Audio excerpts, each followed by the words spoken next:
Hello, everyone. My name is Michael Gibson. It's a pleasure seeing you all here tonight. Welcome to Norm Therapy Socialization of Abuse. Norm therapy is a tool. It's an interviewing process that I created over the past 3 decades and have implemented over the last 6 or 7 years. It took a lot of training, study, life experience, experiential knowledge, application, and results observance or observance of results over many decades, or a few decades, I should say. I don't want to sound like I'm 200 or 300 years old here, but over a few decades, I have been very fortunate to just have witnessed abuse around the world, and to try to articulate it was something that was always difficult. We all see it every day. And I talk about this often on this podcast. People want to understand abuse. They just don't want to have to deal with it once they understand it. It's hard, but it's not hard if you know how to approach abuse, if you know how to defend yourself against abuse, and more importantly, if you know how to educate yourself about abuse. It's very important.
That's a first.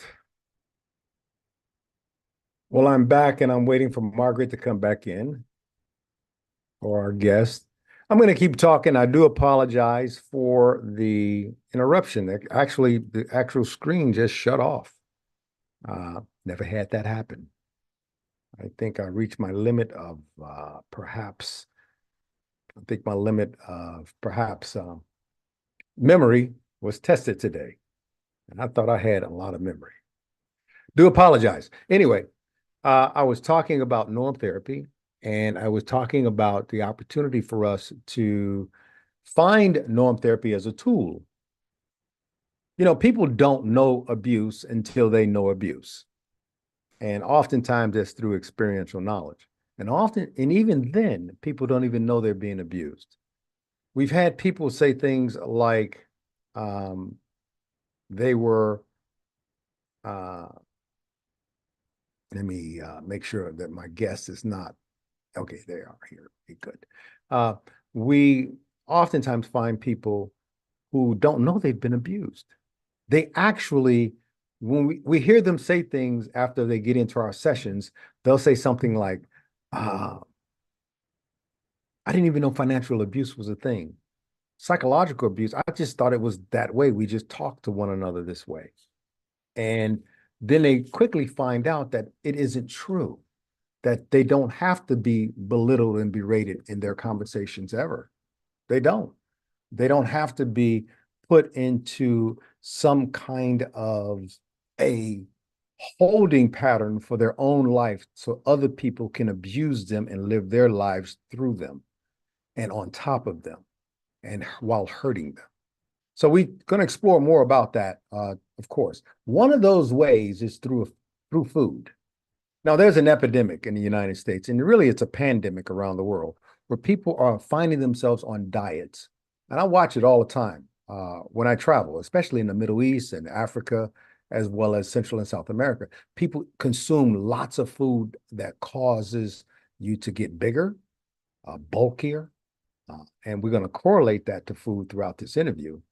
And I'm sorry again about the technical difficulties. That's never happened, so I could give you an excuse, but I'd rather live in direct conversation than in denial.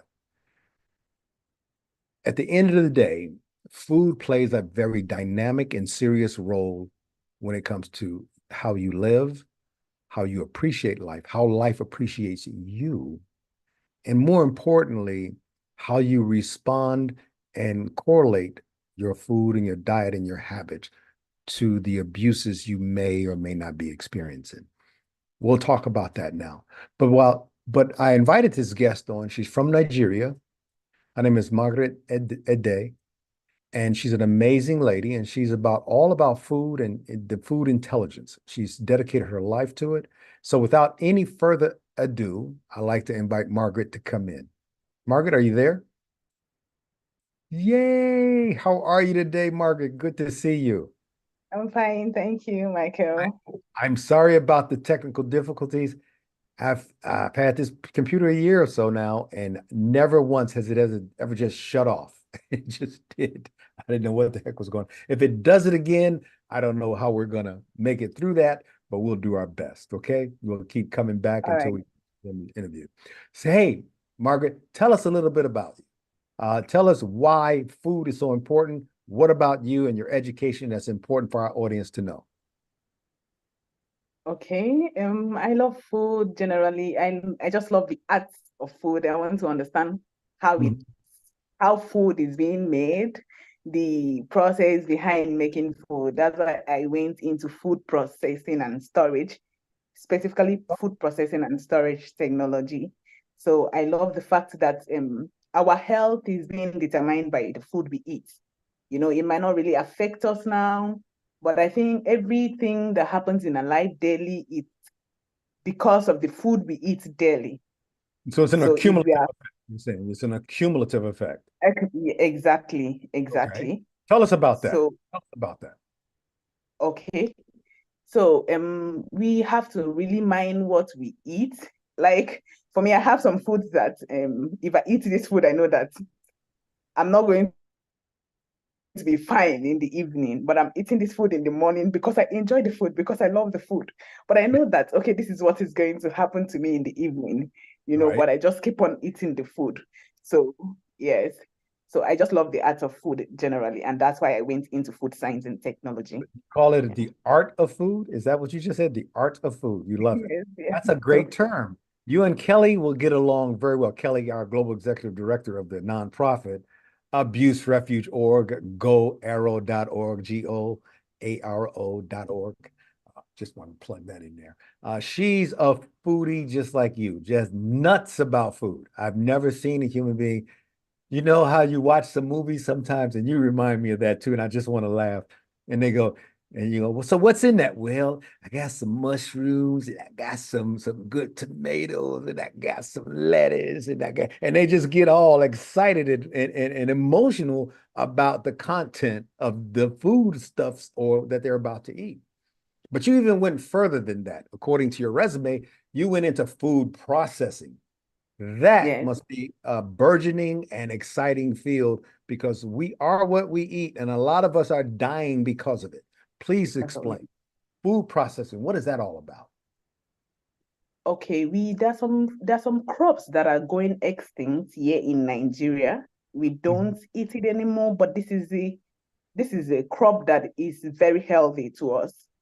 Okay, Really, like what crop is that? cocoyam, like we have cocoyam, Yum. I know what it we is. can Cocoyam. Yes. yes, we can process it to swallow, use it with soup, but it's really going extinct. Everybody's running into cassava, you know. Right. The white Yeah. stuff. Yes, yes, I yes, know it. I know yes. it. Yes. Okay, so what as a food processor, what I go into is that I try to bring in this food that have gone extinct, and try to Mhm. see how we can process it and bring it back to use for consumption, for Okay. So commercial. reincorporate it back into the diet. Yes, exactly. Yes, Mhm. yes. Okay. And That's good. also, some, there is a publication I made. We use bread nut seed. Bread nut seed. I used pineapple pomace, Okay. I you think I know know. what it is. See, I spent a lot of time in Nigeria for our viewers. I like Yeah, Nigeria. The food is the craziest food I've ever seen anywhere in the world, but it's truly amazing. But go ahead. Please go thank ahead. you. Mhm. So I've used pineapple pomace. Why I Okay. now incorporated pineapple pomace into that flour is Okay. because of the fiber content of the pineapple pomace. So now I was trying to produce cookies that are rich in fiber, Which everyone to needs in help their diet anywhere in the world. Yeah. exactly to Mhm. help in digestion. Yes. Yes. So that's what we do. Okay, like the other publication, we use cassava, we use mung bean for the protein. We just try to incorporate things into a snack, maybe a snack that will make it more nutritious and more healthy to the human body. The opportunistic diet. A snack is an opportunistic piece of Opportunistic diet. something that can possibly help. For people who don't know, cassava is cassava. Arrested around the world, especially in the Hispanic and Latin as well as Spanish communities. They use cassava a great deal in just about everything, and it's a very rich and productive food stuff that you could put in just about anything, and it'll benefit you. Matter of fact, they make rice out. They make cassava rice. They make cassava bread. They make cassava whatever. But it's a very healthy for it. Can you talk to us about as you say, cassava? Can you talk to us about cassava just a little bit more? I'm just trying to be a translator here since I've been there. All of those places I've been and I've experienced cassava or cassava. I've experienced it there, and it's truly an amazing dish. And most people don't know what it is. Can you it's okay if you just expand on it for us real quick. Okay. It's what we use to. There's what we can use cassava to make so many things. I don't know our food. You might not be familiar with our It's food, okay. Say it. There but will be people who hear this who are familiar. It's okay. Just say whatever okay, it is, and we'll get back to translations later. But go ahead. okay. But most of the times, we use it for to eat with soup. You Hmm. know. Yes. Then there's what we call tapioca. You can process cassava to tapioca and just snack on it with a protein, maybe fish. Okay. Yeah. So This is a little side dish to it. yes, exactly. Yes, Yeah. a side dish. Yes, that's the tapioca. Is a side dish. Then there's another one we call fufu. You know what? You eat with your fingers, right? Do you eat it with your fingers? How do you eat it? Yes, I think so. I have had that. Good. See, you're bringing back a lot of memories. Nigeria is one of these places so everybody will know that if you're not Nigerian, you won't always understand. But when you do Exactly. eat something or digest some or experience something with someone there in Nigeria, you'll recognize it. You'll just won't know how to articulate it, but you will recognize. That happened to me a lot there. Um, but it's okay. I want to know. Okay, now we got through some preliminaries and we have some international terminology and language going on here about things that are indigenous to Nigeria and indicative of your diet. Um, And we're already 15 minutes into the show, plus our lag of time. So I do apologize for that again. But I'll say to you, and I'll ask you this: how does food become an abuse? Okay, do I say abuse? Yes. You can abuse food and as well misuse food. You know, some people are addicted to food. We have food addiction. So we just Probably the eat world is it. addicted. They just control it. Yeah. But some people don't control that addiction. I think we have to eat in order to survive. I think someone would say, Yes, you know, some people eat when they're emotionally down, they're not hungry, but okay, because of emotions, they just want to eat, you right? know, so we misuse food, you know, which might lead to being obese, you Hmm. know. Yeah. Obese, obese, yes, overweight. Uh, Yes, great. Yeah. you are what So you eat. that's Am I correct when I say that? You are what very you eat. correct. Very Okay. correct. Very Uh, correct. from heart disease, kidney failure, liver infections, um, even some people having brain infestations of worms and viruses and other parasites. Extra food. Food is the number one way to be healthy and the number one way to be sick in the world. There's no other way to get sick or healthy or than when with food. And it has a high contagion rate once food has been introduced that's bad to a society. People may like the sugar content. And they say that's the biggest poison in the world right now is sugar. Do you agree with that as a I food agree, expert? 100. Yes, 100%. Why? I agree. What does sugar do to the body? We have what we call a high sugar level. Yes, Glucose. yes, that's glucose. Yes, so Mhm. we have what is called high sugar level in the which is I've had somebody that the sugar level was was high to a certain point that it could not be controlled. Give a So number. now Give a what number. Like 4, 5, 600. That I because don't want normally to. sugar is between like 95 and 110. It should be the Okay, amount of now her sugar level was not numbered. You know, when it was read with a machine, they show alphabet, which is error. hmm So when you get yourself to this point, you try to bring it down and it goes very low. hmm So that's just what happens to the body. You try to bring it up and it goes high. So Yeah. we have to just Regulate. maintain yes, yes. We have to just maintain a normal sugar level. And Hmm. also why we now said, okay, instead of using cassava, some people use plantain to swallow what we use our Yes. hand to eat instead of because it is for research, Gary, that's cassava, which we Hmm. process to Gary, has a high sugar level. Yeah, I'm sure it does because Yeah, they're derivatives of the product itself, and sometimes that it carries. converts, yes. But it's a different kind of sugar, isn't it? Like low glycemic though. Low glycemic. Glycemic index, no, it's not low. I don't think it's So low. okay, well, you have certain types of sugar. What most people don't know is that, and I'm just guessing here based on a lot of study and education around the world, but I'm not an expert in food. But I do Mhm. understand that I've helped a lot of people in norm therapy over the years lose lots of weight by Okay. changing their diet, Diet. not so very much, but just changing and eliminating some of the things in our diet. And there are different kinds of sugar. What people don't know is every time you hear the word oat, fruit like oats, you see fructose or lactose or any kind of oats, it's Galactose. sugar. Yeah, exactly. It's sugar. And people don't understand. People don't even know that DNA itself, the structure of the human genome, is made of sugar. All Sugar. of genetics are made of sugar.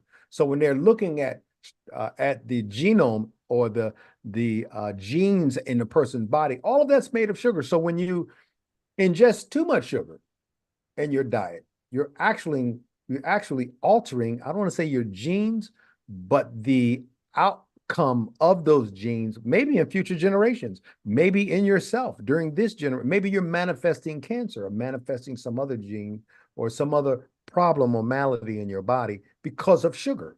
Because when you it's like saying, I'm going to write a letter with an ink pen, right? Okay. But I use too much ink. So you see some of my words, but I have big blotches of ink all over the paper. That's what you do to your body when you have too much sugar and what converts into sugar in your digestive tract. That could be also harmful to you. Can you talk about that? And the expression of sugar in your body and what it actually does to your body? Okay, we have different types of sugar. We have the monosaccharides. We have we have monosaccharides, which is Right. the glucose and all that. Mm-hmm. Okay, so there's some sugars that are healthy to the body, in which Yes. when you go to the hospital, they will tell you, you need sugar in your body, like maybe the one we get from fruits, which is healthy to the body. Yes. Mm-hmm. So Yes. at some that's why we have that's why we okay. That's why when you go to the hospital, they say, oh, all right, take fruits, take more fruits. I don't think they will tell you go and take Gary. You understand? So, So it depends upon what the malady is, but you're right about that. I didn't get that.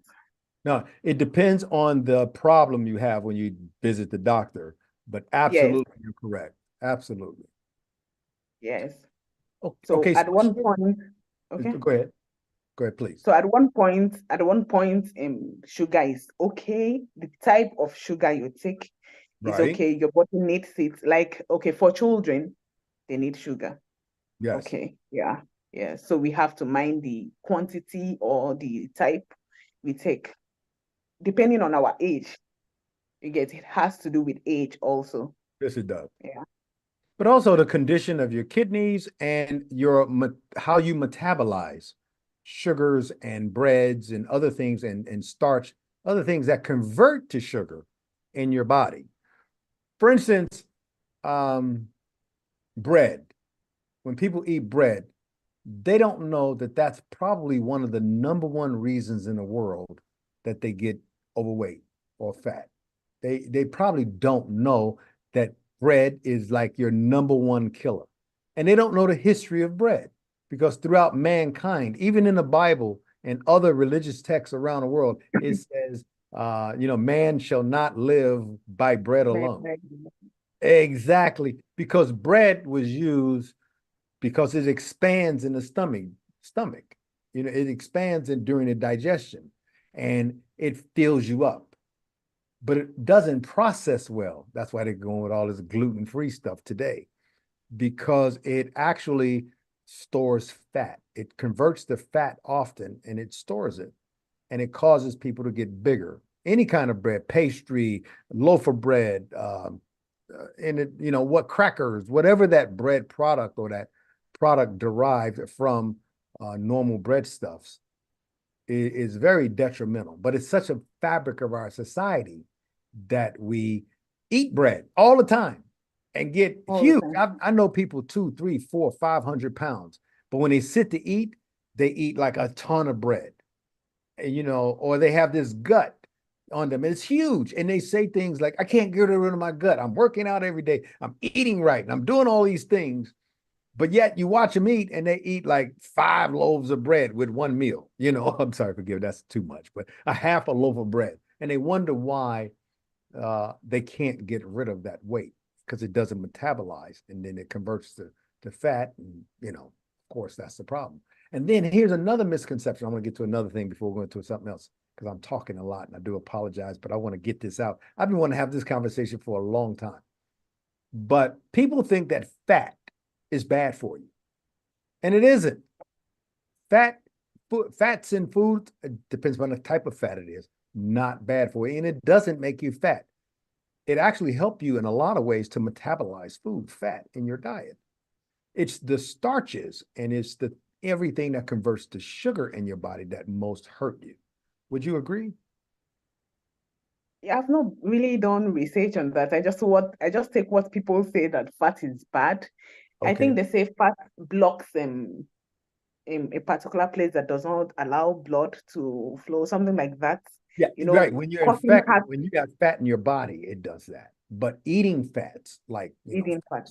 yeah, I don't think I read something on this a while ago, and you're the expert. So, but metabolizing fat that you eat is kind of healthy and is good for you versus the kind of fat you produce, because fat itself that you eat and consume do not cause people to get fat.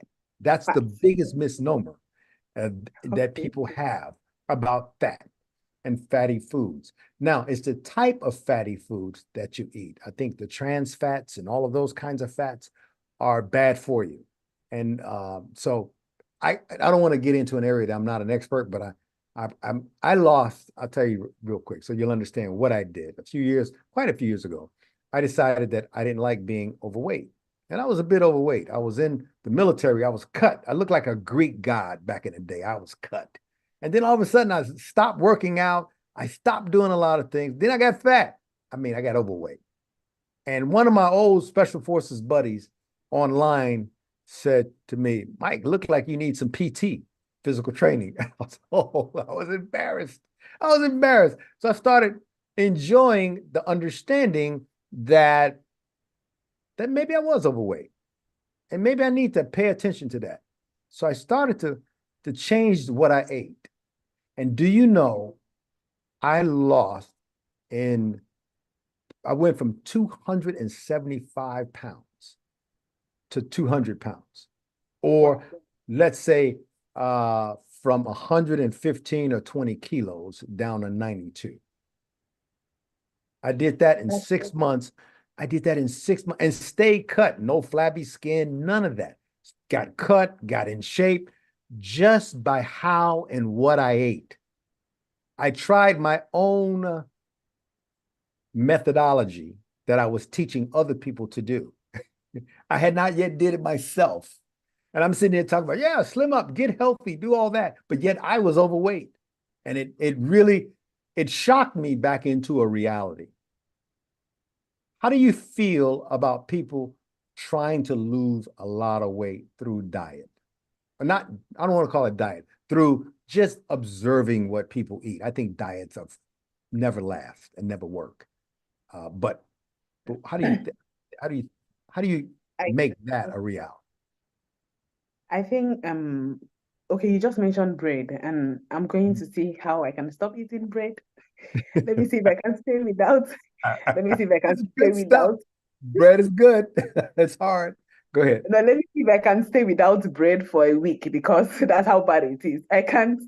If a day passes, the next day I'm eating bread. So some people cut lose weight with food, maybe eating once a day, the intermittent fasting, maybe 6 to 8. Mm. Okay. Then some You're talking about people watch fasting. what, yes, some people watch what they eat. Some people cut the time they eat, reduce the time they eat. Maybe you eat from 8 to 6, and the following day you start again. Yeah. So Mhm. I don't know which is better. Have I tried? I tried losing weight, doing the 1 meal a day. Yeah. One meal a day. That's the worst way to lose weight. Did you know that? It Absolute was worst. worse. It Yeah, was worse. terrible way to lose weight. Uh, I'll tell you what my formula is, and it's worked on everybody that I've helped. As a matter of fact, Norm Therapy has a food abuse area that we discuss this and we talk to our patients about it, and it helps. I want people to be able to eat what they want, when they want, no matter what it is.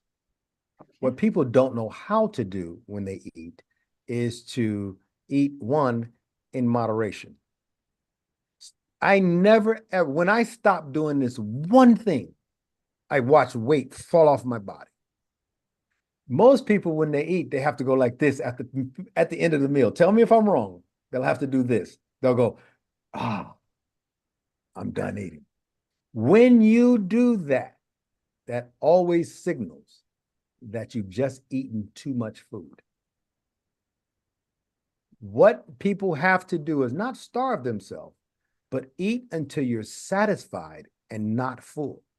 There's this Oh, adage in our head that we have to clear our plates. Don't leave any food on the table. Don't waste any food and all that garbage. No, the real thing that should be said is that only put on your plate what you know you can consume. And don't let somebody else, like your mom, your dad, or your husband or wife, dictate how much food you eat. Because when they do that, they're looking through their eyes on the volume of food. Do you know, because I adopted just that one strategy of never eating past satisfaction, I don't take a bite. And anyone who knows me will tell you that I will make a huge steak and potatoes and vegetables and all that. And every single time I make a full meal, I end up only eating half of it. Not because I don't like the food, but because I get to my point of satisfaction portion wise. It's that thought. Go ahead. You want to say something? Cut me off. You're the expert. Tell me. okay, sorry. Okay, you said eating to satisfaction and not being full. Yes. I have to myself, I have this habit of if I don't finish what is in this plate, I'm not getting. So it's another thing for you to know when you're satisfied. We take full as being satisfied. Mhm. So how is to learn how to know that okay, I am satisfied. You know You how you understand? know? How okay. Okay, that is because we could talk about this forever. We're already halfway done with our show. This is a great topic. People can know when they're satisfied when they stop breathing normally as they eat. When you can, this is how I know. I promise you. Just don't take my word for it. Just try it. Monitor how you're breathing while Okay. you're eating. And the moment, even record yourself eating. And the moment you start to gasp for air, need more liquids to take down your food, that's when you're satisfied. Right in that area, you're satisfied. Those are normally not your triggers to be satisfied. Your triggers is to fill up and make sure you got enough gasoline in the tank to keep you going another day or two. You But know, the moment, at least what I teach people is that when you can breathe normally throughout your meal without gasping for air or and you hear yourself smacking, when you do this, you're exhausted with eating and you should stop. Because what people don't know is what occurs while digesting is that most of the water content in your body, which it really isn't water, when you drink water and you replenish your hydration in your body, it's called it converts to crystalline in your body. And that crystalline actually helps you to digest. So maybe 2/3 or more of all the water and all the liquids, but mostly water that you drink goes towards the digestion of your food. And oftentimes, because water is such an integral part of digesting food, that people miscalculate and they confuse the thirst that they have with hunger. And what their body is really signaling to them is drink more water, not because we want you to just surprise yourself and fill up on water, but because you need that water to digest your food properly so you can be healthy, you can hydrate your organs, and you can have a very visceral connection to your health and your food as you digest it. This is what most people miss in their diets. It's simple as a mindset. Now, because you're an expert in food and you're a foodie, you understand the value of food. But what people oftentimes miss is digestion is a bigger part of food than what you eat. It's how you digest and metabolize that I lost 75 pounds in 6 months and didn't have flab. It wasn't like my neck was struck down here. None of that. The body contracted. It made itself healthier because I stopped eating until I was full and I hydrated myself and I changed the things that I ate. I look for the same value. I like sugar, like everybody else. I like starchy food sometimes. I like my vegetables. I like, every now and then having a cup of ice cream. I like just all, and of course, if you're lactose intolerant, you can't, which I am, but I brave it every now and then. But I'll say to you that knowing food like you do is essential to our survival as humans, but not understanding how we metabolize that food and how it is detrimental to us and how we don't hydrate. I keep a bottle of water with me all the time, everywhere I go. It doesn't matter. Not because I have kidney problems and I got constantly have water, but because you're constantly digesting. You're constantly trying to cleanse your body and clean out your red blood cells. And you're constantly doing these things. So only way you can ever do it in life is water. And that's that. The only way it can ever happen is through water. Anyway, blah, blah, blah, 50 more words. It's your turn. I've lectured you enough today on your subject. I do apologize. But this is one of my favorite subjects. I am you I've learned a lot. I've actually learned a lot from you. And Oh, I'm good. happy. Good. Well, tell me, food processing. You know, you hear the word in the West. I don't know about Nigeria, but in the West, if you hear the word processed foods, if you hear that phrase, processed anything, it's a bad word. It's It's a a bad bad. word, yeah. And Okay. what's the good? What's since you're since processed foods is one of your areas of expertise, why is processed anything okay versus what we believe that it's a bad word? Why is that? Okay. It's not like processed food, like maybe genetically modified food. Okay. I'm processing the food from the raw material. The process of maybe drying, grinding, sieving, oven Converting it drying. to an edible, converting that food into edibles and on Yes, the yes, dietary or the plate, put it on your plate, in other yes. words. Okay, That's the that's different from like industrial processing. processed food. Yeah, like I saw Lay's chips. I think you know Lay's chips. Yeah, I do. Okay. So I saw it and I was like, okay, maybe it's made from Irish potato. Maybe I can try it. We don't have that kind of chips here in Nigeria. We have sweet potato. They use Right. sweet potato to do the chips, potato chips here. So I Mhm. now said, okay, let me try this kind of Lay's chips, yeah, using Irish potato. Mhm. So there are some processes you're going to learn to eat. I learned the starch, you have to remove the starch content from the potato to make it crispy. So I was just doing trial and error, and I love it when I am trying out new things. I just love it. I Right. just love it. Well, and that's good. But the thing I know about Lay's potato chips and all those chips, they are processed foods, Yeah, most of them, processed food. Yeah. in the industrial way. And people say this often, and they don't always know. They just kind of remember. But when I was a kid, I remember potato chips taste like real potatoes back then, and they were made from real potatoes. Yes. And maybe they were, made crispy through frying, through whatever process they had in the factory or in the manufacturers and the food producers, but they were better. And they didn't have all these extra ingredients in them where people have been, most of which, I don't want to say most, but a lot of which have been linked to cancer. Though Yeah.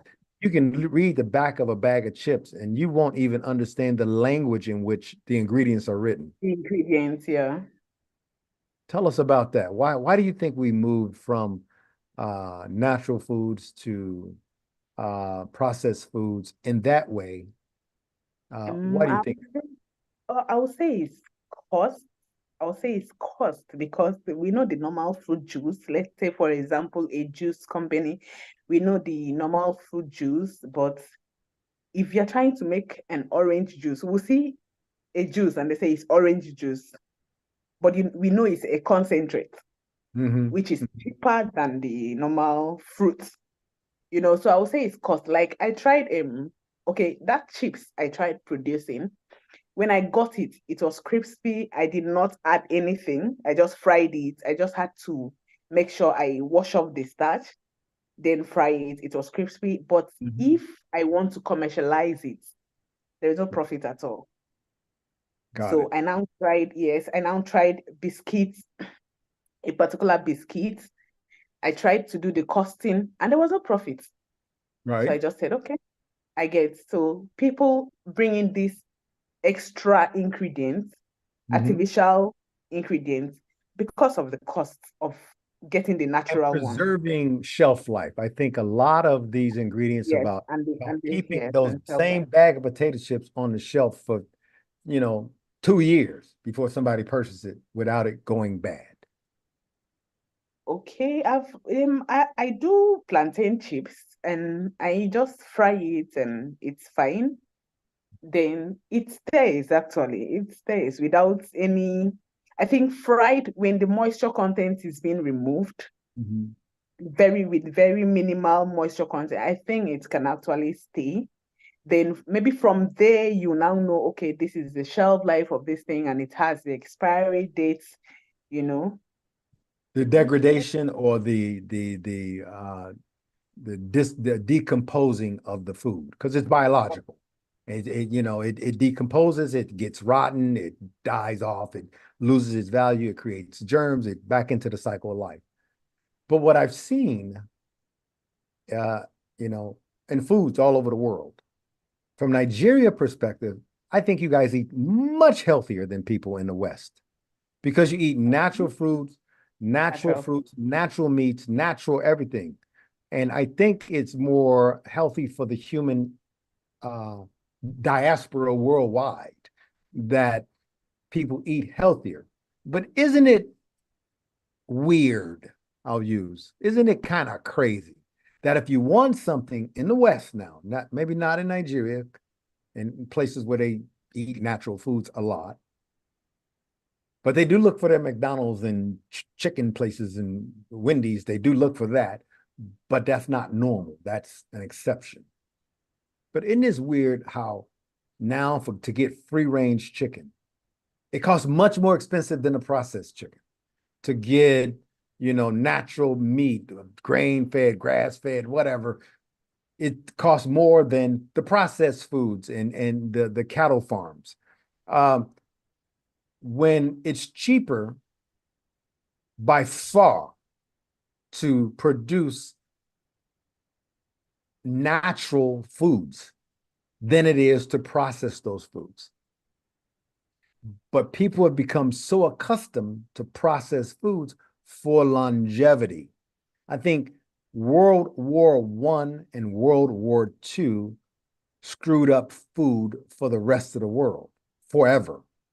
And people don't know. When the military in the United States, as well as in Europe, introduced K rations and later C rations, which were foods that were prepared for soldiers out in the field to eat and open up in little cans and little boxes and little packages. Now they call them MREs, meals ready to eat, MREs. And they created these foods so they can have a 20-year shelf life.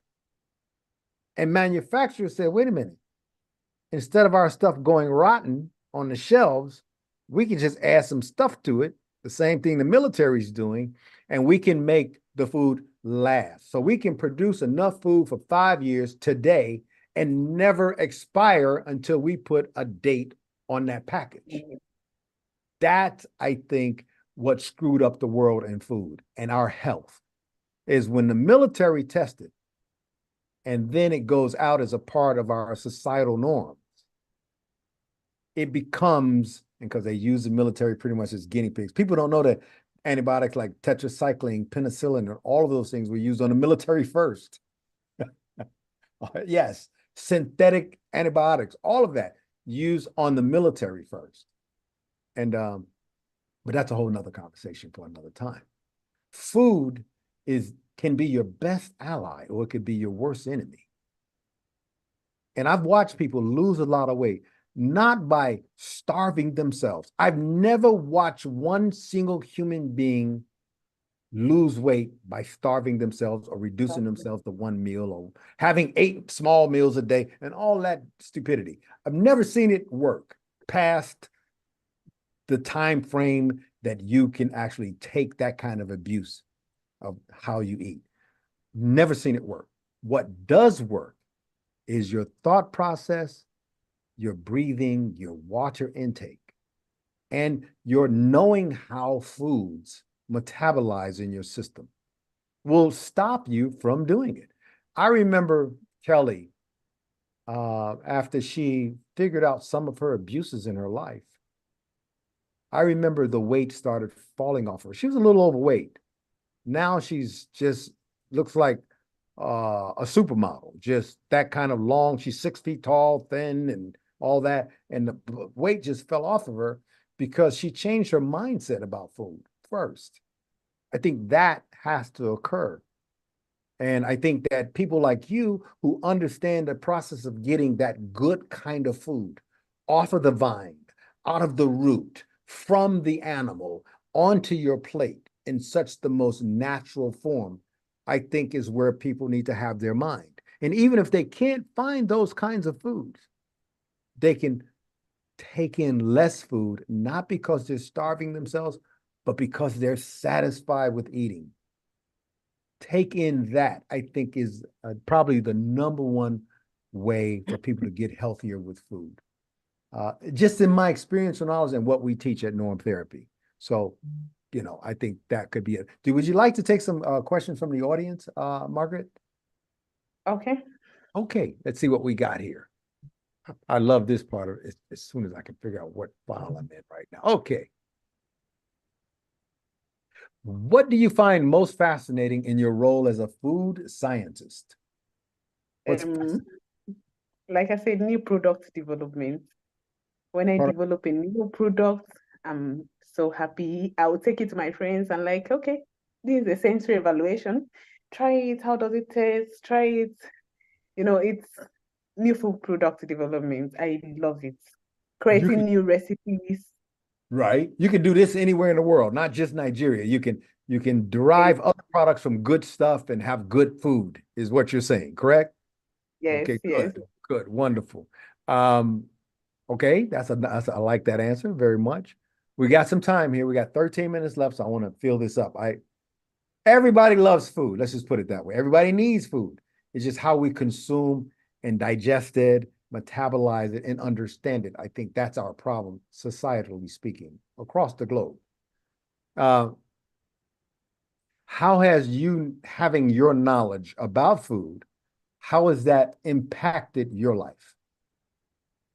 Mm, I think I don't want to say I'm perfect with minding what I eat.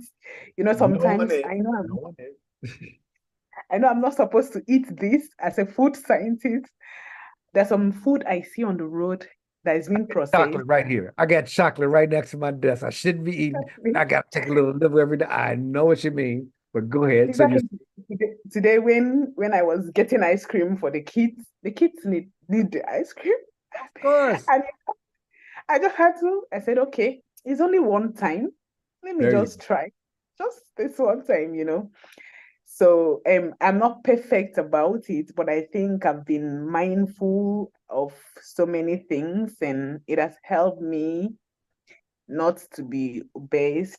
And I mind what I eat outside. There's some foods that are Mhm. processed and sold outside that you don't know how it is being processed. So I just sometimes when I'm working with my friend, they'll say, is this what you want to eat as a food scientist? I'll say, okay, all right, don't worry, I'm not buying it again. So it just makes me mindful of what I You consume. have to know what's happening, and sometimes you have to have the experience, and that's good that you do that. I agree. There's something you mentioned a couple times in this conversation, and I want to add a point to it. I think what people are doing with their kids sometimes, in moderation, you can feed a child just about anything in moderation. But kids nowadays are, I mean, 2 and 3 year olds are having diabetes or developing early onset diabetes and problems with sugar and their obesity and everything else. And for a parent not to see it and continue to provide to their children those very things that's causing them to be in poor shape and poor health, it breaks my heart and my soul when I see it. And you want to say something to the parent, but then you see the parent is just as overweight or obese as the child. So it's lack of knowledge, I think, lack of discipline. Not that I got to starve myself until I'm skinny. No, that's not what I'm saying. But just eat into the point of satisfaction and not gluttony. Yes, I think that is something, and it's all monitored through your breathing. I just remember, sorry for cutting you. I just remembered when I gave my child food to eat, and You feel she bad. doesn't like food. So she was eating and eating and eating. She said, I think I'm finding it hard to breathe. And she's right. That's She's when you right. give a child too much food. When a She's person right. changes the way they breathe while they eat, you sometimes see a person eating and they'll eat fast. And that's another bad thing, eating fast. If you just eat your food, chew it well, so it's ready to be digested. The people say, well, chew it 32 times. I think that's stupidity. And people have believed that their entire lives and nothing changes. I think that's too much. But to enjoy your food, eat it until it's in a form in your mouth where you can swallow it without stressing yourself. Once you get to a point where you can swallow the food without stressing or bringing it whole in chunks into your body, then it helps in your digestion. But here's another thing, and I'll say that before I go to my next question. Anyone who's about to consume a meal to do what you should do right now. They should be drinking water 30 minutes prior to eating. Prior to eating. You want to lose weight 30 minutes prior to whatever you consume, drink a bottle of water and allow that water to saturate in your body and digest just a little bit. So it's preparing your digestive tracts and all of that water that it would be taking out of your body to digest the food you're about to eat. It's starting to help you recuperate your metabolizing system or your metabolic system. It's trying to help you recuperate that and prepare it and strengthen it for the foods that's about to come, which will digest much easier if you just drink water, a bottle of water, 2 cups of water, 30 minutes prior to any meal, not your snacks or anything, although you should drink water with that too, or some type of hydration. But I'm glad you lifted up your water. That reminded me. So thank you for doing that. And then I lifted up mine and didn't even think about it. But that's it. Water before a meal and even sometimes after a meal. After meal. Yeah, it's very important in your digestive tract because you'll feel hungry after a meal and you won't know why. But remember, in your stomach, you're full of food and you're satisfied, but you need water to digest it. So you're still sending those signals to your brain that you want to eat, but it's not really food you want. It's water and hydration to help you digest. Exactly. Okay, blah, blah, blah, 50 more things. I like this conversation. I know I've talked over you a lot this meeting because there's some points that have been dear to me for many years. And I wanted to share these points and expand on some of the things that you brought up. I think it's important that people know that the number one thing they do in life is eat. Everyone's first priority in life is, do we have something to eat or don't we? No matter what you do in life, without food, you're dead or you're going to die. So it has to be in that priority or that level of priority. But with that level of priority, Margaret, tell me something. Do you think people take food for granted or overlook what food should really be in their lives? Yeah, I can say people do overlook what food they eat because of maybe they don't have enough. So they take what they see at that particular time. There's some people that if given the chances, if they have the money, they will know what to eat. So because of maybe there is no money and they just eat what they see at the particular time. What's Yeah, so available to people them? what's available. So they overlook it and just, let me eat what I have now. That's a very profound observation. And if you go into most of the underserved communities in the world, be it in America, Asia, Africa, it doesn't matter, Europe, if it's an underserved community where people are not as healthy or not as productive or not as rich as mainstream world or fortunate, oftentimes the diet is the most cheapest of foods, or it could be even expensive, especially like in Black neighborhoods in the United States that are downtrodden. I can talk about civil rights and all that till I'm blue in the face, but I won't.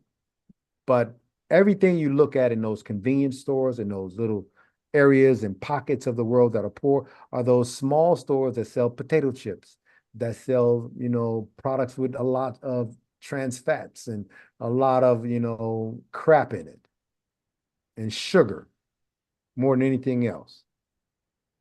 And you're right. You made a very profound statement. As a matter of fact, when we have our panel on food abuse, which we will, I want you to come back and be on that show, along with other experts and people, so we can talk about the science of food poisoning, not food poisoning that's been poisoned on the shelf.